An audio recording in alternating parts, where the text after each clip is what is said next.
Hi everyone, and welcome to Dave's Brick House. As regular viewers of the channel know, I participated in a large Jurassic Park collaborative build at Bricks Cascade in Portland, Oregon. One area of the collab is Main Street. I've done 3 buildings for this in the past.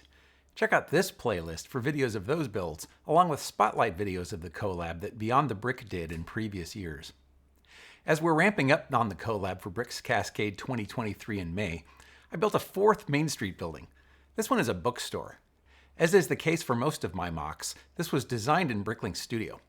I almost always prefer to come up with the design first before starting the physical build. It makes it easier to change things around as you're iterating on the design, and when you're done, you have a list of how many of each part you'll need. I usually make a number of renders as I'm working on the design, just to get a better idea of whether a certain feature or color will give me the look I'm going for. The rendering engine in Bricklink Studio is very impressive, and it does a great job at showing you how the finished physical build will look. So let's take a tour around the building, shall we?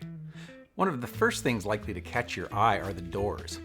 This is the first time I've done brick-built doors, and I'm pretty happy with how they turned out. These don't actually open, but they have a lot more character than a regular Lego door piece. Next to that are the windows. One thing you'll notice is that the windows are set back half a stud from the front wall. This is done using jumper plates. The technique is pretty straightforward, although there are some limitations to be aware of in terms of getting things back on the grid at the top of the windows. There may be other ways to do this, and in fact, if you know a different or a better way, let me know in the comments. But here's what I do. Start by adding a plate that's 2 studs deep. This is generally plenty stable in walls that are 1 stud deep, but you can always add a brick under the back part if you want to fortify it. Now add 1x2 jumpers to cover the width of all the windows. Then add the windows and some bricks on the left and right side. You can see that the windows are 1 plate short. Easy enough to fix, right? Well, yes, but also no, because adding a plate brings it to the right height, but the plate is still half a stud offset. To solve both of these issues at the same time, I add some 1x2 plates on top of the windows, but in a slightly different way than normal. I put the plate so that it's centered on the window. This only works because the studs on top of these windows are open instead of solid. This allows you to place the pin, which is between the studs on a plate, into the open stud on top of the window, which ends up centering the plate. The pin fits perfectly into the hole in the studs on top of the windows. This also only works with 2 stud wide windows. You can't use it on 4 stud wide ones, as only the 2 inner studs are open. This is definitely a useful technique that adds some character to windows. The walls are built using 2 rows of masonry bricks, topped with a plate layer, and then repeating until the desired height. This reduced the number of masonry bricks I needed by 1 layer because I ended up using 3 layers of plates, which is equivalent to 1 brick. The plate layers make the walls more stable, and they also add a bit more variety to the look. I wanted a sign for the building, and I wanted it to be fairly small, so I used a bunch of these really small tile pieces to make the letters, and that worked quite well.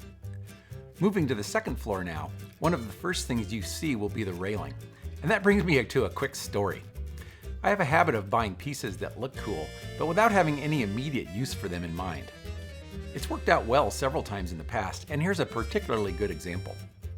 I needed 17 of the reddish-brown fence pieces. I initially thought I didn't have any, and I went to Bricklink to see what was available.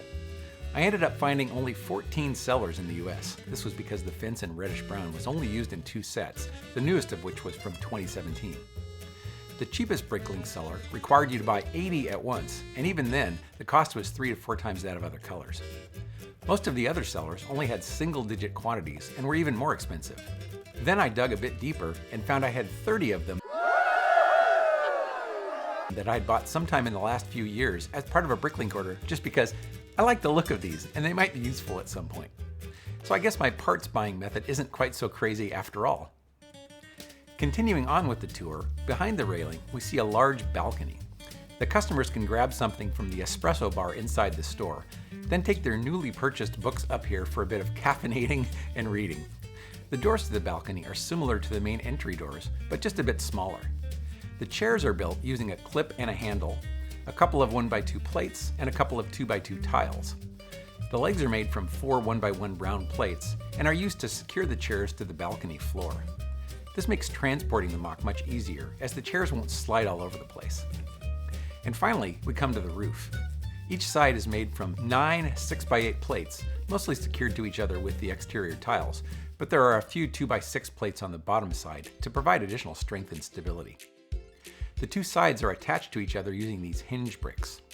I attached 1 stud wide plates on the bottom of 3 of the sides of each roof section.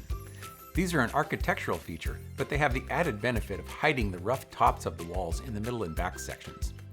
And speaking of that, I used plates and cheese slopes in various combinations to follow the angle of the roof plates as closely as possible. There was a lot of trial and error to get just the right height to eliminate the gap, but not be so high as to prevent the roof plates from hinging down to the desired angle. The gap in the ridge is covered using the same method I used for my winter cabin, and that's a bunch of Technic connectors fastened together with half pins on each end capped with a round tile. So there you have it, my Jurassic World Main Street bookstore. Now the minifigs will have a place to buy all the books in the Jurassic Park series, as well as other books by Michael Crichton and other authors. If you'll be attending Bricks Cascade 2023, come check out the collab. We have a great group of people working on it, and we love to share our passion with others. If you don't find me there, I'm likely hanging out by the Dream Bunkers. I hope to see you there, and while you're waiting for May to arrive, go build something that makes you smile.